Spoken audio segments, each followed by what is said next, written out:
The sky had not been blue in years. It hung above the world like a molten canopy, a relentless, fiery orange that never softened, never gave way to night or shadow.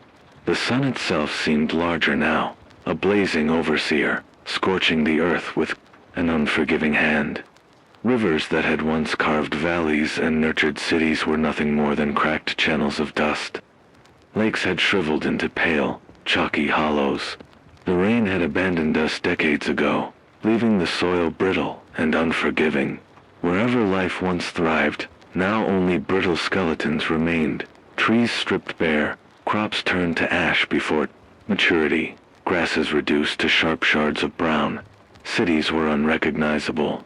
Skyscrapers, once gleaming with reflected sunlight, now stood like skeletal sentinels. Their glass facades shattered, steel frames warped by heat. Streets that had pulsed with traffic and life were cracked and littered with abandoned vehicles, rusted and baked by the sun. Sidewalks bulged and broke apart, revealing roots struggling through the unforgiving concrete. Parks had turned to deserts, fountains were dry, their basins cracked. The familiar contours of neighborhoods were erased. What had once been bustling marketplaces were now hollow shells. The remnants of commerce and laughter buried beneath sand and debris. The human toll was equally stark. Survivors moved with careful calculation, faces darkened with dust, eyes wary. Some traveled in small, wary groups, scavenging for water or food in the ruins. Others hid alone in abandoned buildings, fearful of both the elements and those who had grown desperate enough to kill for survival. Rogue factions had carved territories for themselves, controlling wells, caches, and rations with violence. Scavengers prowled the ruins like predators, armed with makeshift weapons, willing to barter, steal, or strike without hesitation.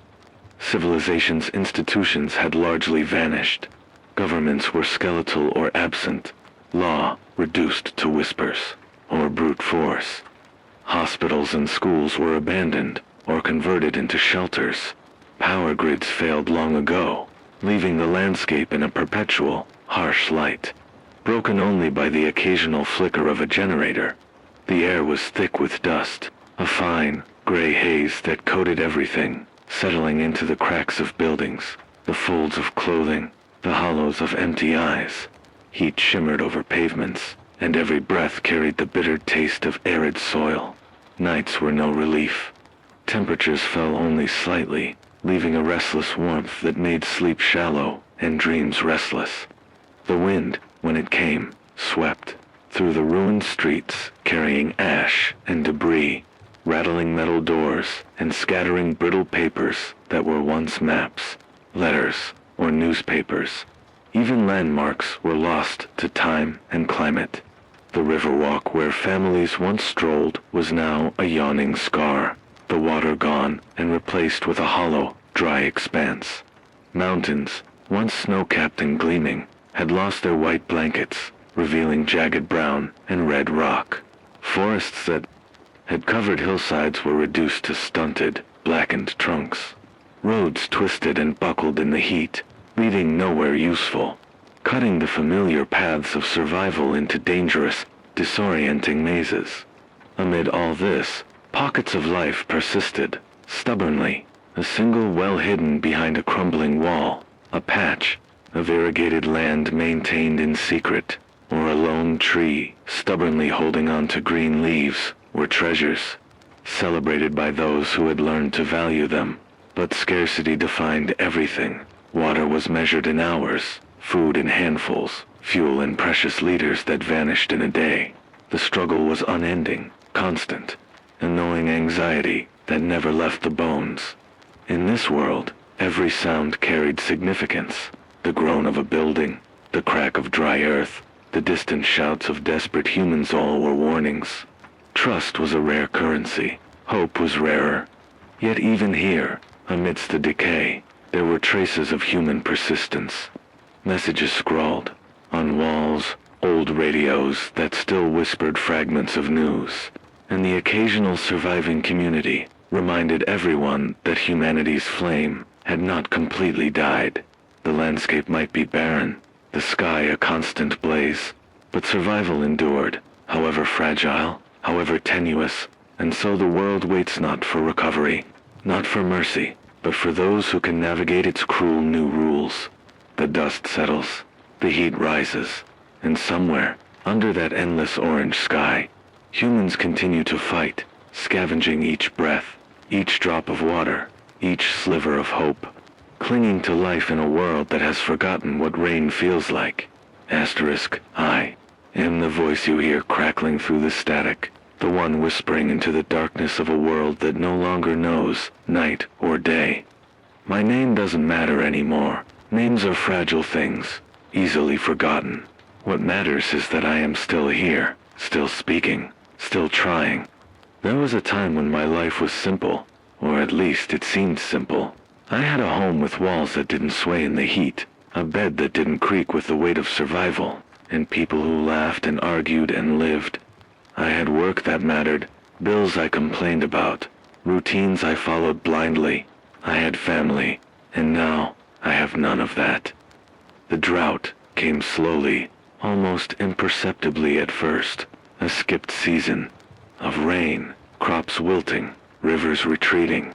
We thought it was temporary, thought we could adapt. We were wrong. The sun burned hotter each year, the soil crumbling beneath our feet, and with it, our illusions of permanence. My family has gone swept away by hunger, disease, and the desperate hands of strangers who would do anything to survive. I saw them leave one by one, and when I looked for them, there was only dust.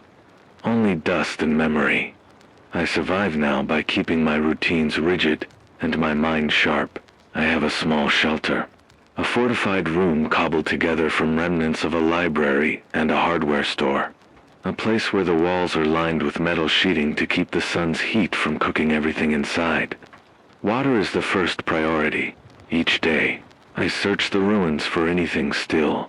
Drink a blah, half-buried barrel, a cracked pipe, even condensation collected from the few surviving plants. Food comes next, canned goods, salvaged from abandoned stores, the occasional small animal, trapped with improvised snares, or the rare scavenged seed packet that allows me to coax life from the barren soil. Fuel is always scarce. The generator hums for just a few hours each day, enough to power the radio, the lifeline I cling to. The radio is more than a tool. It is a tether to humanity, a reminder that other hearts still beat, other voices still reach out into the dust. I broadcast messages of survival, tips for scavenging, warnings of roving gangs or treacherous conditions. Sometimes, I hear responses, faint and broken over the static. Someone somewhere listening, someone still alive. That connection is my lifeline, more than the water, more than the food, more than the shelter I fight so hard to maintain. In a world where trust is scarce, a voice can become a bridge. A whisper in the right ear can be salvation. I move cautiously, always aware of my surroundings. Dust storms roll in without warning, reducing visibility to nothing in seconds. And scavengers are no longer just opportunists, they are predators. Every journey outside my shelter is calculated. The routes I take, the timing of each step, the weight of supplies on my back. I have learned the ways of this new world through trial, error, and loss. I am careful not to become predictable, not to linger too long in one place, not to trust anyone too quickly. Survival demands vigilance, but vigilance is exhausting, and yet I persist. Hope is the fragile ember I clutch in the palm of my hand. It is fragile because the world has taught me that it can be snuffed out at any moment. A collapsed bridge, a poisoned water source, a sudden illness, any one of these could end me. But I cling to it because, without hope, the effort to survive becomes meaningless. I cling to it because somewhere, hidden under the endless sun, life continues. Seeds are still germinating, water still flows in secret places, and people still reach out, seeking to connect, seeking to endure. My memories are both curse and sustenance. I remember laughter that no longer exists, the sound of rain on a roof, the scent of grass before the world went to dust. These memories hurt because they are unattainable, but they also guide me, reminding me that life was not always just survival, that it was once full of wonder. I try to honor those memories by continuing to live, by speaking, by documenting what remains of the world and its people. I am a witness, a chronicler, and sometimes, when the radio is quiet, I am my only audience. Loneliness is a constant companion. It presses against my chest at night, heavier than the heat, heavier than hunger. I speak to it sometimes, whispering thoughts into the empty room, reminding myself that speaking even to no one keeps my mind alive. I have made few friends in this new era. Trust is costly, and bonds are dangerous, but I have encountered fleeting connections, brief alliances with travelers who shared water, knowledge, or shelter. These encounters are rare, but they sustain me. They remind me that human connection is not lost, only endangered. I am haunted by choices I have made. Sometimes, survival demanded decisions. I still regret leaving someone behind to save myself, scavenging from places I knew people still relied on. Guilt follows me, lingers like dust in my lungs. Yet I have learned that guilt must be carried lightly, for survival does not wait. Each day is a series of calculations, each breath a negotiation, with chance. And still, I persist. There is resilience in persistence. I have learned to find beauty in small victories. A patch of soil that produces food, a hidden spring I discover, a clear day without the oppressive haze of dust. These small triumphs are enough to keep the ember of hope alive, enough to remind me why I endure. I survive because the alternative giving in is unthinkable. Survival is defiance, and defiance is the last mark of humanity in a world bent toward oblivion. And so, I continue. I scavenge, I broadcast, I calculate, I move. I carry memories, guilt, and hope in equal measure. I am a witness to the collapse, a voice in the static, and a survivor. The world has fallen apart, but I am still here. I will speak until I cannot. I will fight until I fall, and I will endure because hope, fragile as it is, demands nothing less. In this scorched world, I am neither hero nor villain. I am a voice, a shadow, a pulse in the dust. And as long as the radio hums, as long as my heart beats, there is a chance. Not a guarantee, not a promise, just a chance. And for now, a chance is enough. Asterisk, the drought is not a single event. It is a slow, relentless predator. It creeps over the landscape, stealing rivers, hollowing lakes, and cracking the earth until it resembles the surface of some distant, dead planet. The Missouri River, once a lifeline that threaded through towns and cities, is now nothing more than a pale fissure, stretching across the land like an open scar. Its water vanished years ago, leaving mud cracked and baked under a sun that seems to mock us every hour of the day. Tributaries are dry or stagnant, ponds evaporated into nothing, leaving fish and frogs long dead. Groundwater is retreating faster than anyone can track, and wells that once served entire communities now yield only bitter sludge or dust. Everyday survival becomes harder. Water, the most basic of needs, must be earned through calculation, planning, and sometimes sheer luck. I spend hours scavenging for moisture, scraping condensation from shaded rocks, collecting dew in the early mornings, tapping old pipes in forgotten buildings. Even the smallest misstep could cost me the difference between life and death. Food is another constant worry. Crops fail in the soil too dry to support growth. Any livestock that survived the first waves of scarcity are now skeletal shadows, and hunting yields only occasional rodents or birds that themselves are starving. Fuel for the generator is precious, sometimes rationed to a single hour each day to maintain the radio. The only tether I have to the scattered remnants of humanity. The humans who remain are no less dangerous than the environment itself. Desperation drives behavior that would have once seemed unimaginable. I have encountered both allies and enemies, sometimes in the same person. A stranger offers me water, then disappears with my cache of food the next day. I have seen survivor. Groups form around hidden wells or patches of vegetation, then dissolve into violence when trust fails. Raiders move through the ruins like predators, taking what they need, leaving behind warnings, bodies, or burnt-out shelters. Small communities, once governed by compassion, now operate under fear, rationing, and brute force. Civilization has fractured into countless microcosms of survivalism, each guarding its scarce resources jealously. The drought is not just a scarcity of water, it is a disruption of balance. The ecosystem itself is collapsing. Without rain, plants fail to germinate, leaving animals with nothing to eat. Birds migrate or die, insects vanish, and even hardy species succumb to heat stress. Dust storms, once occasional, are now a daily hazard, carrying with them fine, abrasive particles that infiltrate lungs, eyes, and machinery. The air smells of earth burning under relentless heat, a scent that has become as normal as breathing, as oppressive as hunger. The mechanics of this catastrophe are as simple as they are cruel.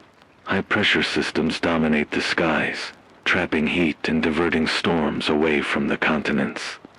Temperatures that were once considered extreme are now normal, and extreme heat waves appear in cycles that are shorter and more intense. Soil, deprived of moisture, loses its structure, becoming prone to erosion. Rivers that relied on melting snow or seasonal rainfall no longer replenish. The sun's radiation intensifies as polar ice recedes, reflecting less light back into space, further accelerating the warming. Every scientific prediction we ignored has come to pass. Now the planet itself is enforcing the lesson. Each day, I calculate my needs meticulously. Water consumption is limited to what is absolutely necessary. A few sips at dawn, a handful in the afternoon, more only when essential. Food is rationed, measured, sometimes boiled to stretch each morsel. Fuel is allocated to the generator, which powers the radio for just long enough to send and receive messages. Every choice is a calculation. Leave the shelter for a known cache, risking exposure to raiders. Attempt to purify water from a contaminated source, risking illness. Stay put, and conserve energy, risking starvation if supplies run out. Survival is a constant negotiation between risk and necessity. Encounters with other survivors are fraught with tension. One group I met, traveling from the north, claimed to have located a hidden spring. They offered to share, then demanded a trade of all my stored food before I could access it. I refused. The next day, I discovered that they had raided another nearby shelter, leaving the inhabitants injured and without water. Trust is a currency too expensive to spend freely, and every human interaction carries the potential for betrayal.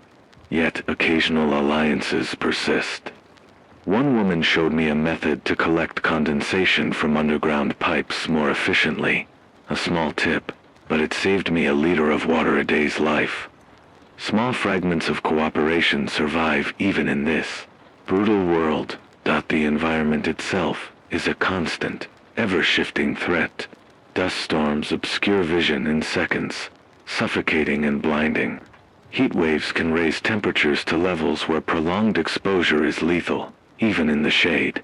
Nights provide little relief. The residual heat radiates from the ground, making sleep shallow and exhaustion unavoidable. Fires, sparked from heat, lightning, or human carelessness, can wipe out entire neighborhoods in minutes.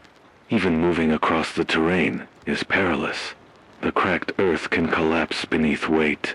Sinkholes open without warning, and abandoned buildings are traps of brittle walls and unstable roofs. Survival is about knowledge as much as resources. I monitor the skies, noting wind direction and pressure changes. I watch the behavior of birds, snakes, and insects as they signal water or danger. I map dry riverbeds and abandoned wells, updating my mental charts with every journey. I ration meticulously, knowing that one miscalculation, an extra sip, a wasted calorie, an unguarded cash can be fatal. Science and observation are my shields, my tools against chaos. Yet even with preparation, desperation escalates. Communities collapse when the water runs out, raiders become more aggressive, and the land becomes less forgiving. Each day the sun burns longer, the winds blow hotter, and the dust settles deeper. The psychological toll is relentless, sleep is fragmented. Dreams are haunted by thirst. Memories are both comfort and torment. Fear is constant. Hunger is constant. Hope flickers like a candle in the wind. And still, I continue. Survival is the only objective that remains clear, the only metric by which the hours are measured. I broadcast warnings of approaching storms, of dangerous factions, of contaminated water sources. I provide guidance to those who listen. Boil what you find. Purify what you can. Ration carefully. Every broadcast is a thread in a fragile network of life, a fragile claim that humanity has not completely vanished. This is the crisis that defines my existence. The sun that refuses to yield, the rivers that have disappeared, the humans who are as dangerous as the elements. The world is broken beyond recognition, and every day presents a new puzzle of survival. Scarcity drives behavior, knowledge saves lives, and hope rare, fragile, precious keeps me moving forward through the unrelenting, sun-baked silence of a dying world. I walk the cracked earth, counting steps, calculating risks, listening for danger, watching for opportunity. Every day is a negotiation with fate, every hour a test of endurance. The drought is not merely environmental, it is social, psychological, and moral. It strips the world of comfort, of certainty, of mercy. And yet, somewhere beyond the horizon, beneath the burning sky, survival remains possible. If only we are willing to fight for it. Even in this vast, empty wasteland, life continues. And I continue with it, moving between ruins, scavenging, broadcasting, calculating, hoping. Each day is a struggle, each day a story, each day a testament that even in the face of relentless drought, humans, fragile, flawed, stubborn still, endure. Asterisk, the days stretch longer now, each one heavier than the last. The sun hangs over the world like an accusation, relentless and unforgiving. My supplies are dwindling faster than I can anticipate. The water barrel that should have lasted a week is down to half. Every sip I take is measured, rationed, weighed against the possibility that I might not find another drop tomorrow or the day after. Food is scarcer, the cans I've scavenged thinning in my storage. Even the generator fuel is running low. A single misstep could leave the radio silent, the connection to anyone else completely severed. I move carefully, taking circuitous routes to avoid attention, scanning the horizon constantly. Dust chokes the air, turning the sky into a shifting haze of orange and gray. Visibility drops to nearly nothing when a storm stirs in the distance. The land itself seems to turn against me. Cracks open beneath my boots, forcing careful navigation. Loose shingles, rusted metal, and broken glass threaten every step in abandoned buildings. Every movement is a calculation. Every choice carries consequences. Raiders have become bolder. I spotted one group not far from my shelter the other day, their figures moving like shadows across the ruins. I watched them from the broken roof of an old warehouse, counting heads and noting weapons, baseball bats, knives, a few rusty pistols, scavenged from gun stores. They tore through what was left of a neighborhood, scattering whatever few survivors were there. I didn't intervene, I couldn't, but I marked their route and memorized the terrain. Knowledge is survival. Vigilance is survival. Silence, when it matters, is survival. And yet hope, fragile, insistent, creeps into my thoughts. A rumor has reached me, carried over the static by a distant voice. A group of survivors, somewhere to the north. near the remnants of an old reservoir, claiming access to clean water, small crops, even a functioning generator. Some call it a mirage, a cruel joke by fate. Others say it's Riella, small oasis in the desert of our collapse.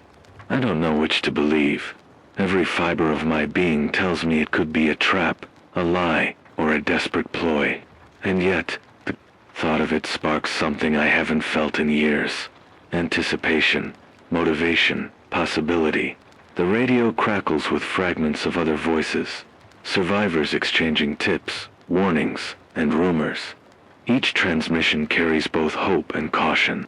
There are stories of hidden wells, guarded by loyal communities, of abandoned pipelines still carrying faint traces of water, of seeds that can germinate with careful tending. But each tale carries danger, too.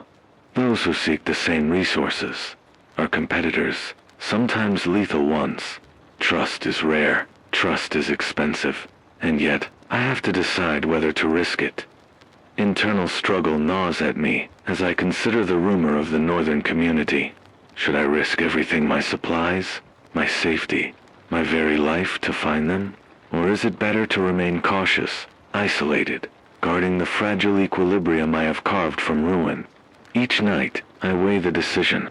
Each morning, the ember of hope pushes me to action. The truth is, stagnation is as deadly as the heat or the dust. Without movement, without risk, I cannot survive, not truly. The environment itself conspires to escalate tension. Dust storms sweep through the ruins, with increasing frequency, sometimes turning the world into a blinding, suffocating tunnel. One morning, I had to crawl along a collapsed freeway, scraping against twisted concrete and metal to reach a small cache of water. The storm lasted hours. By the time I returned, the trail I had memorized was unrecognizable. The wind had shifted. Sand, torn away markers, and buried familiar signs beneath drifts. Survival demands improvisation as much as calculation. Adapt or perish, that is the law now. Food is a constant worry. The small animals I trap are fewer each day, their population declining with the land's collapse. I've learned to catch what I can, drying meat in the sun and preserving it in airtight containers, scavenged from abandoned homes. Sometimes I trade small portions with travelers, exchanging knowledge for sustenance.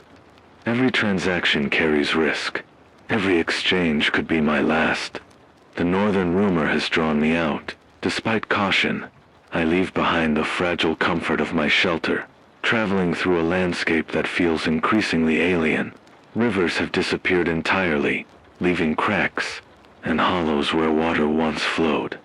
Bridges are impassable, asphalt buckled and broken under the heat. I move slowly, mapping in my mind every landmark, noting potential hazards and hiding spots. Dust settles in layers on my clothing and hair, infiltrates my lungs and eyes, but I endure, step by step. Along the way, I encounter others. One small group, traveling cautiously like me, offers a partial alliance. We share food and water, exchange observations about raiders and hidden resources, but suspicion lingers.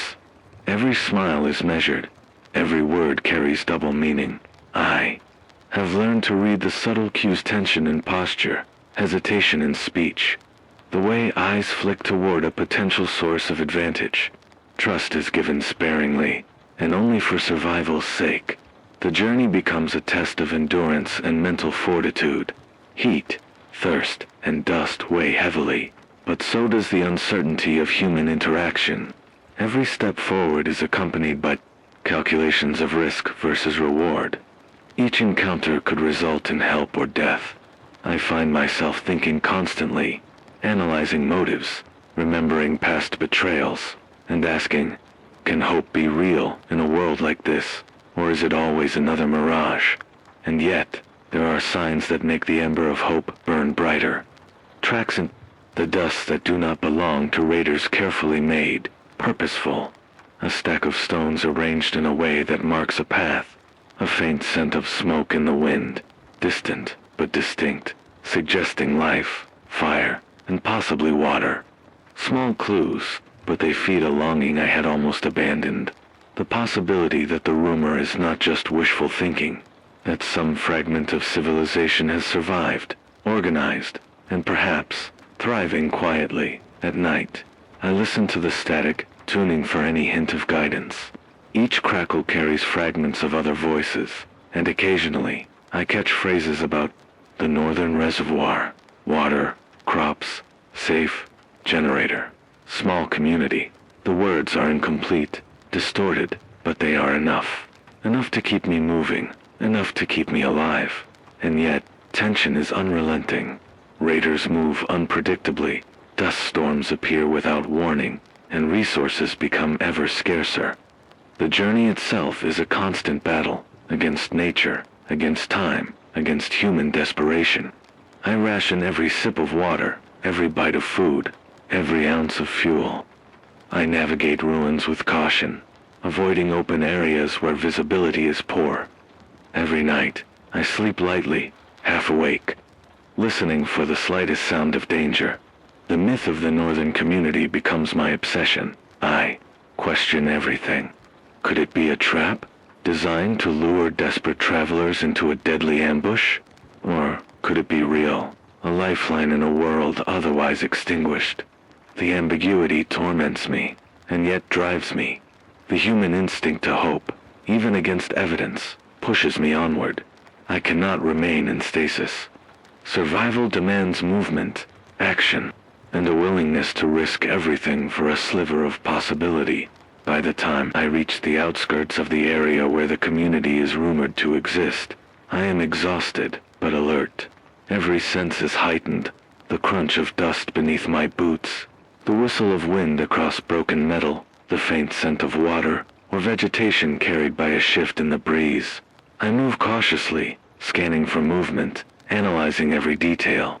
The line between myth and reality has thinned, and the consequences of misjudgment could be fatal.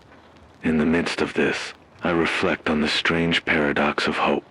It is both a lifeline and a vulnerability. It propels me forward, yet exposes me to risk. It is fragile, like the world itself, and yet impossible to discard. Without it, I could not endure. Without it, survival would lose its meaning, and so, I balance the tension carefully, step by step, breath by breath, keeping my senses sharp, my mind vigilant, and my will focused on what might lie just beyond the next ridge, the next cracked street, the next dust-choked ruin. The world is harsh, brutal, and unforgiving. Resources are scarce, danger is constant, and the line between survival and death is narrower than ever. Yet, in this chaos, the rumor of life, water, crops, community keeps me moving forward. It is a glimmer, a fragment of possibility in a wasteland of despair. And as I continue, I hold on to it tightly, knowing that the rising tension, the uncertainty, and the dangers ahead are the crucible in which true survival is forged. Step by step, day by day, I advance through dust, heat, and human unpredictability. Every encounter, every choice, every ounce of effort becomes a thread in the fragile tapestry of endurance. And though fear is ever present, and though the world offers little mercy, I keep moving, driven by the smallest, stubborn ember of hope that somewhere, just beyond the horizon, life has endured. Asterisk, I had been moving for days, my body a canvas of exhaustion, dust, and sunburn. My supplies were nearly gone, each step heavier than the last. The rumor of the northern community had become an obsession I could not ignore. Each fragment of static from the radio, each faint trace of life in the ruins I traversed, pulled me forward with a force I could no longer resist. And now, as I crested a ridge overlooking what had once been a small reservoir, I saw it a glimmer, a shimmer in the distance, faint but undeniable. Water. Not the dusty, stagnant trickles I'd become accustomed to, but liquid, moving, reflecting. Sunlight. My heart raced as I descended toward it, adrenaline spiking, muscles screaming, lungs burning. The reservoir had been partially restored, lined with makeshift irrigation channels, small crops planted along its edges, and far-off figures moving cautiously among the water. I was not alone. The community, if rumor was true, had survived. They had found water. They had found hope. But relief was tempered immediately by fear.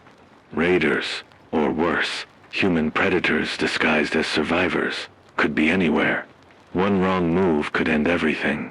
I crouched behind a cracked wall, observing. The people I saw were cautious, armed, with improvised weapons, watching the surrounding terrain. Their wariness mirrored my own. The mutual distrust of survivalists hardened in a broken world. I had a choice: approach, risking rejection or attack, or retreat and remain isolated, preserving my life, but abandoning the possibility of connection and salvation. I chose to approach. Every step was deliberate and slow. I kept my hands visible, made my voice calm, careful, projecting non-threat, while calling out a simple greeting. The figures paused, weapons raised, eyes scanning. One, taller than the rest, stepped forward, hand outstretched cautiously. "Who are you?" The voice was sharp, wary. I swallowed dust and fear alike, and answered truthfully, recounting my journey, my purpose, my struggle to survive. Minutes stretched into hours as they deliberated. My water was nearly gone, my body screaming, every muscle trembling with dehydration and hunger. I watched the sky shift as clouds forming in the distance, the sun still brutal overhead, and wondered if I had misjudged. The line between hope and folly was razor thin. Finally, after what felt like an eternity, they lowered their weapons and allowed me closer. A small ration of water was handed to me, and I drank greedily, savoring every drop like a miracle. Yet the relief was short-lived. The sky darkened unnaturally fast, a warning that even hope could not protect against the world's fury. A massive dust storm was forming on the horizon, moving with terrifying speed. Visibility would soon drop to zero. The wind would tear at every structure, every fragile plant, and every human exposed to its fury. I had to make a decision. Remain with the community, risking exposure to the storm and the unknown defenses of strangers, or retreat to the relative safety of my own shelter miles away, carrying only the fragile hope that they and their water would survive without me. I stayed. Survival had become intertwined with this fragile network of humanity, and abandoning it now felt like a betrayal of everything I had endured. The community moved swiftly, fortifying their shelter, tying down structures, and guiding crops to protect them from the oncoming wind. I joined, lending what strength I had left, driven by exhaustion and determination. Every action became critical. Water was rationed further, food shared strategically, and every person was tasked with preparing for the storm's onslaught. As the dust storm rolled in, the air became a living entity, blinding, suffocating, and violent. Sand and grit cut through clothing and skin, forcing people to crouch and cover their faces. The hum of the generator, our only link to the outside world, struggled against the storm, sparking intermittently, but refusing to die. I clutched the radio, praying for static, any sign that the outside world remained. The storm was no longer just an environmental challenge, it was a crucible, testing every choice, every alliance, every ounce of willpower. During the storm, I reflected on the choices that had brought me here. Every betrayal, every loss, every moment of despair had led to this fragile victory. My family, long gone, my home, long buried in dust, my solitude, long endured, had all shaped the person who now knelt amidst strangers, working side by side to preserve life against the storm. Survival was not merely endurance.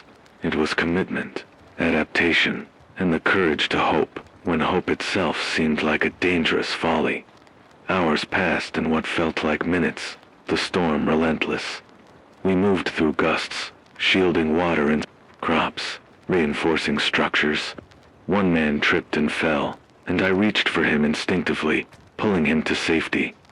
The bond of shared struggle became evident, fragile but undeniable. Trust, I realized, could be earned in moments like these. Forged in the furnace of adversity by the storm's end, the community remained intact, battered but alive. Water still flowed in channels, crops had been protected, and the generator continued to sputter, sustaining our link to the outside. Relief flooded me, but it was mixed with a sobering awareness.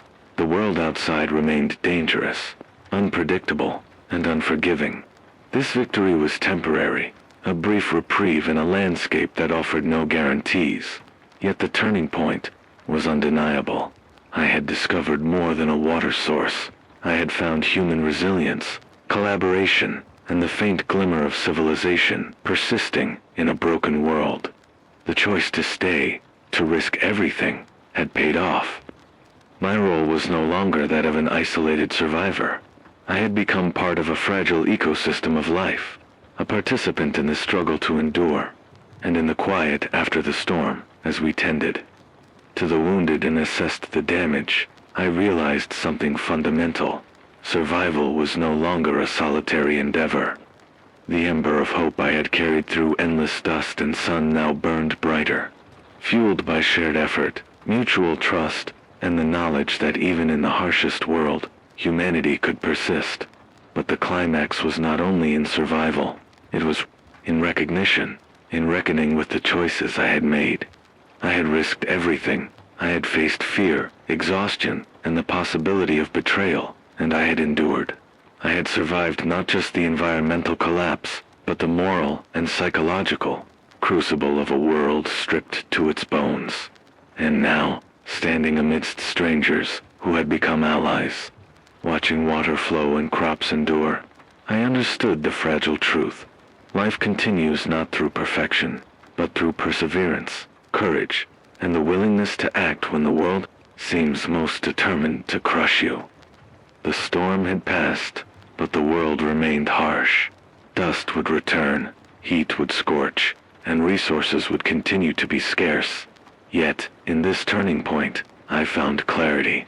I would continue to survive, not in isolation, not merely for myself, but for the fragile community that had accepted me, for the people who still fought alongside me, and for the small but enduring spark of hope that proved, even here, that life could persist.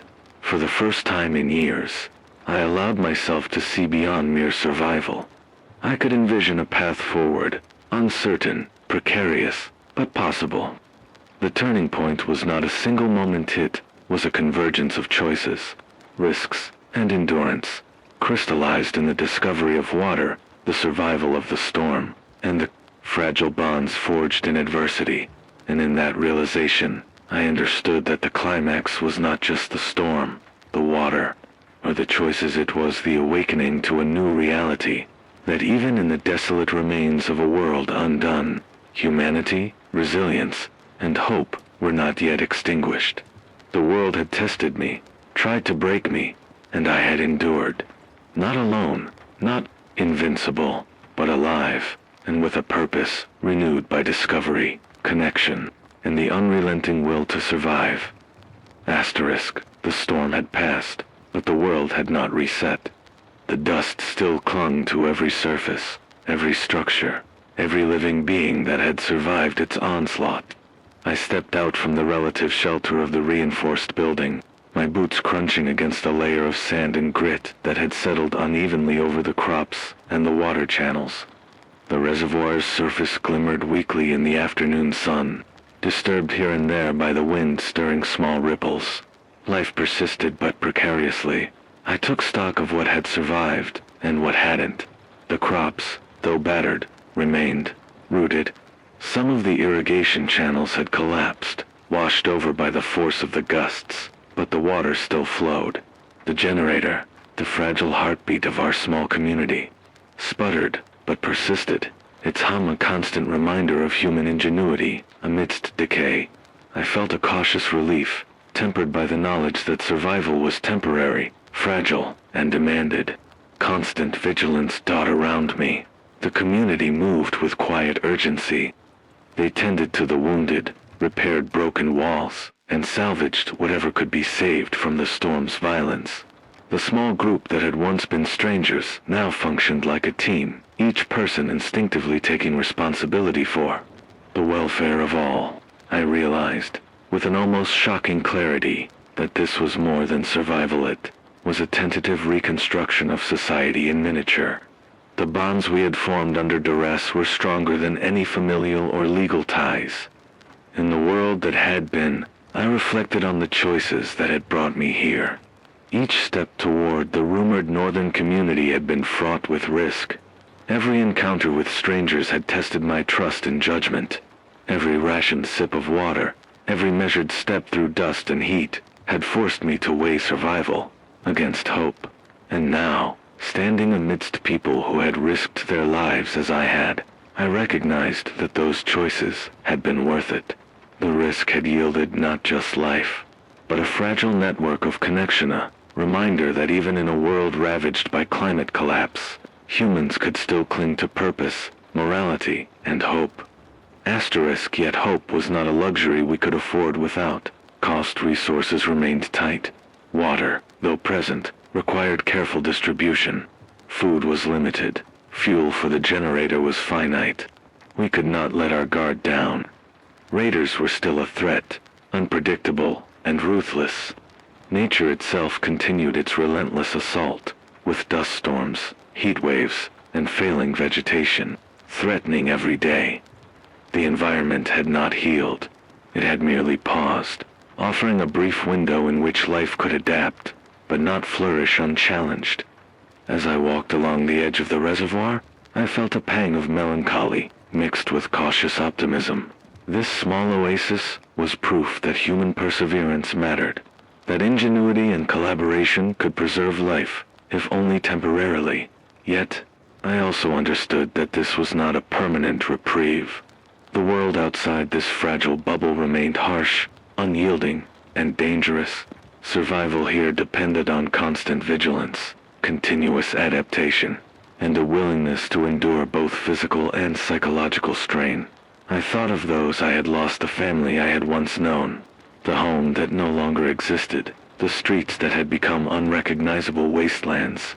The memory of them remained a silent companion, a reminder of what the world had taken. But the memories were not just grief, they were motivation.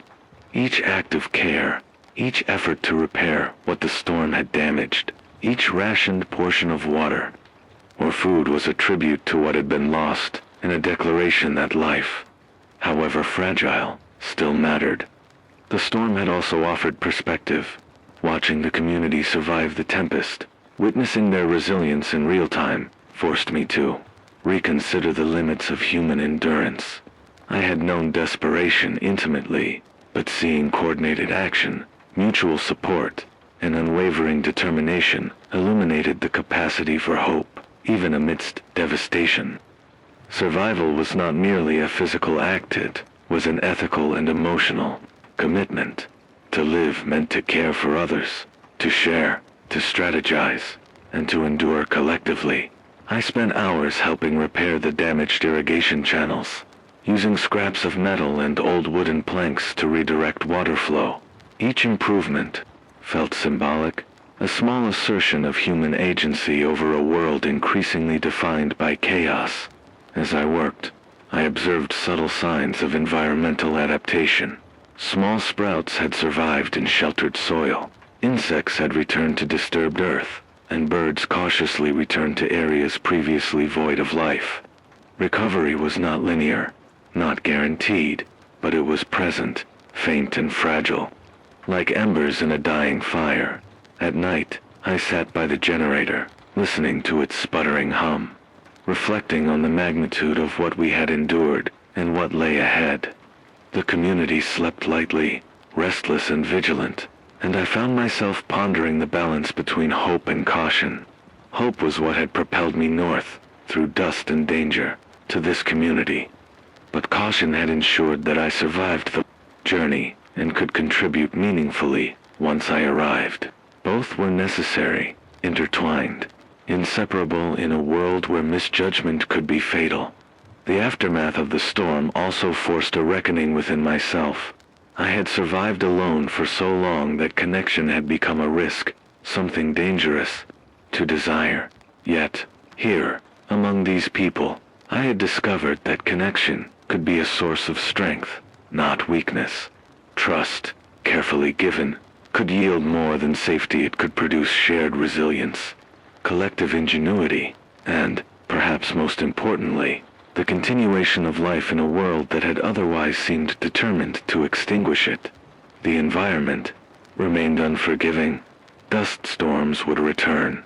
Crops could fail. Water could dwindle. The generator could break.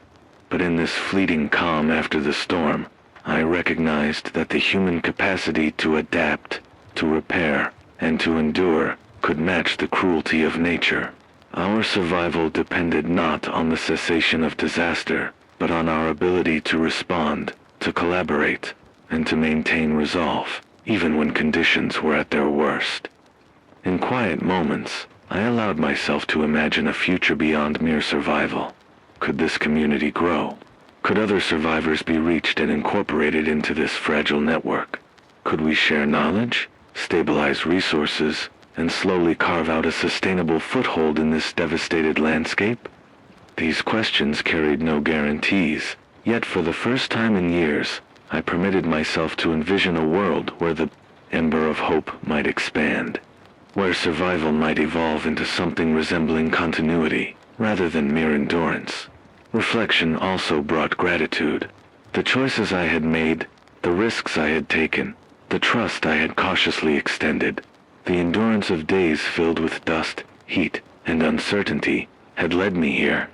I had discovered a community that valued survival, resilience, and cooperation. I had found water in a world where water had become gold. And, perhaps most crucially, I had rediscovered a fundamental truth. Life, even in the harshest conditions, was worth preserving, worth fighting for, and worth sharing. Yet the sobering awareness of impermanence remained. I could not afford complacency. Each rationed meal, each careful distribution of water, each repair of the shelter and channels was a reminder that survival was a process, not a state. The storm had passed, but the world outside this small enclave was still dangerous, uncertain, and unforgiving. Our triumph was temporary, and the necessity of constant vigilance remained. I stood once more at the edge of the reservoir, the water reflecting a muted sun, glinting like fragments of hope. The storm had tested us, forced difficult choices, and revealed both fragility and strength. The aftermath was not perfect. Life was still precarious, resources were still scarce, and danger was ever present. But we had endured, together, and in that endurance, I found meaning. Survival was no longer about isolation or mere endurance. It was about community, vigilance, and the deliberate act of sustaining life in a world determined to strip it away. In that moment, I realized the depth of change within myself. I had been a solitary survivor, hardened, cautious, wary of hope and connection. Now, I understood that resilience was not only personal, but collective. The ember of hope I had carried through desolate roads, dust storms, and scarcity had found fuel in the actions of others. Survival had expanded beyond myself. It had become shared, and with that understanding came purpose, determination, and a renewed will to face whatever the world would throw at us next. The storm had passed, the dust began to settle, and the small community had endured. The aftermath was a mixture of loss, labor, and cautious optimism, and as I looked over the water, the crops, the repaired structures, and the people who had become my fragile family, I knew that life, though tenuous, persisted. The world remained harsh and unforgiving, but the spark of hope, fragile and precious, had not been extinguished. And as long as we held on to it, as long as we acted with care, courage, and resolve, there remained a chance not just to survive, but to endure and, perhaps, to rebuild.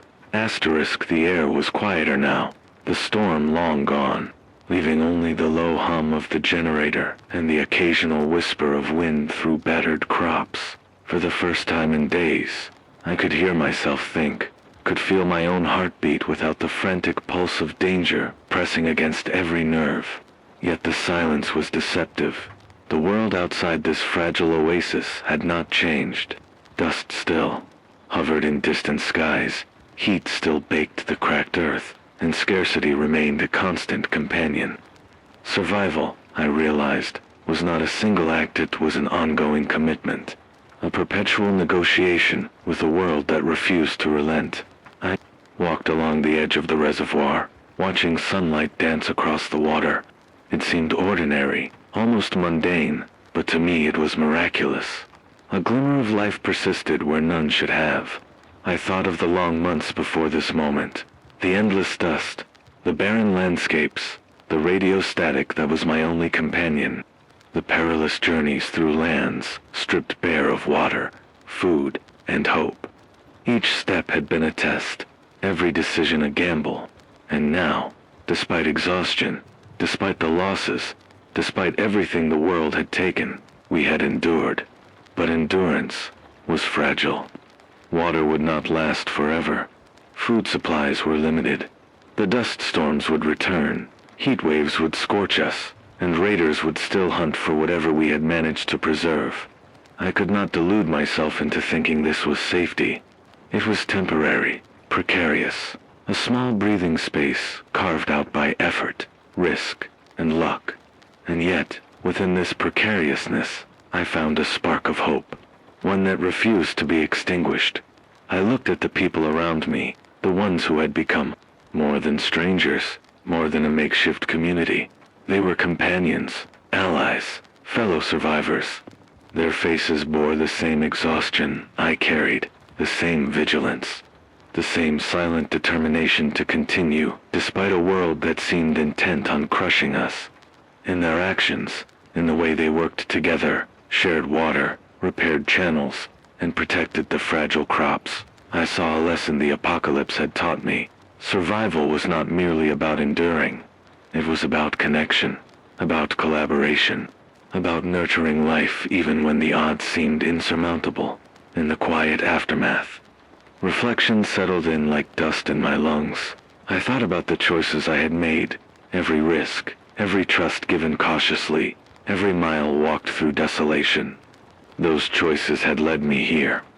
Alone, I might have survived in isolation, scraping by in silence and solitude, but the cost would have been greater. Hope would have remained distant, fleeting, an ember I could not fully reach. By choosing connection, by stepping into the unknown, by risking rejection or worse, I had found not just water, not just a temporary shelter from the storm, but life itself, in its most essential form, shared, resilient, enduring. Yet hope was delicate. I could not assume permanence. Nature remained unpredictable, human threats persisted, and resources demanded careful stewardship. Every ration, every repair, every decision to move or stay would influence the survival of not just myself, but all those who now depended on the fragile oasis we had preserved. This reality brought with it a sober clarity. Life here was temporary, impermanent, and demanded continuous effort, but this was not despair. It was understanding, a recognition that survival was a process, not a destination, and that hope required action to endure. As I tended to a section of the irrigation channels, feeling the grit of dust under my fingernails, and the weight of exhaustion in my bones, I allowed myself a rare smile.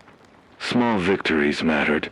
Every repaired channel, every protected crop, every rationed drop of water was proof that humanity, even diminished and battered, could resist the world's cruelty. We were fragile, yes, but capable. We were battered, yes, but not broken. And, in that knowledge, I found strength to keep moving forward, to keep acting, to keep hoping. I thought about the journey that had brought me here. I thought of the days alone, scavenging for water, listening to static, watching the sun bake the earth into dust. I thought of the people I had lost, the family, the friends, the life that had once been ordinary and full of certainty. That life was gone, irretrievably, yet its memory remained, guiding my steps, reminding me of what was worth preserving. And now, in the quiet aftermath, I could see a path not certain, not guaranteed, but present nonetheless. Hope, I realized, was not about certainty. It was not about knowing the future or claiming victory over a world in ruin. Hope was about choosing, day after day, to act, to protect, to endure, to extend care, even when the rewards were uncertain. It was the decision to continue, to resist despair, to engage with life, even when the world sought to strip it away. And that choice, repeated endlessly, was itself a victory. The sun dipped lower, casting long shadows over the still water, turning the dust into a faint golden haze. I felt a quiet contentment, not a triumph, not relief, but the deep, resonant knowledge that survival was possible, that the ember of hope could burn, if tended carefully, if guarded wisely. And though the road ahead would remain harsh, unpredictable, and demanding, the act of enduring, of choosing life in spite of everything, was worth more than anything the world had taken. I addressed the small group quietly, my voice carrying softly across the water. We've survived another storm. We've kept life alive where none should exist. That alone is something to hold on to. We cannot know what tomorrow brings. The storms will return, the sun will still scorch us, and the world will not relent. But as long as we are here, as long as we breathe, we have a chance. That chance is ours, to nurture, to defend, to share. There was a silence, deep and heavy, followed by nods and quiet affirmations. Words were scarce, but understanding was abundant. In that moment, I recognized that hope was not abstract. It was tangible, carried in every action, every shared ration, every repair of a channel, every protection of water and life. And though fragile, it endured. As night fell, I sat alone for a while, listening to the soft murmur of the community, settling in for rest, the hum of the generator, the distant howl of wind against the shelter. I reflected on the lessons etched into my bones by months of isolation, deprivation, and struggle, that life is tenuous, that trust is both precious and dangerous, that hope is fragile but necessary, and that survival is a shared endeavor. I do not know what tomorrow holds. Dust will return, heat will scorch, threats will emerge anew. But for today, I have enough. Enough to keep moving, enough to preserve what we have, enough to fight for another sunrise. The world may be broken, unyielding, and indifferent, but we remain. And in our persistence, our vigilance, and our commitment to one another, there exists a fragile but undeniable chance to endure, to act, and to continue the story of life in a world that seems determined to end it. Stay alive, stay human, protect what little sparks of life remain. The world may have been destroyed, but as long as we breathe, as long as we act, hope survives. And as long as hope survives, so do we.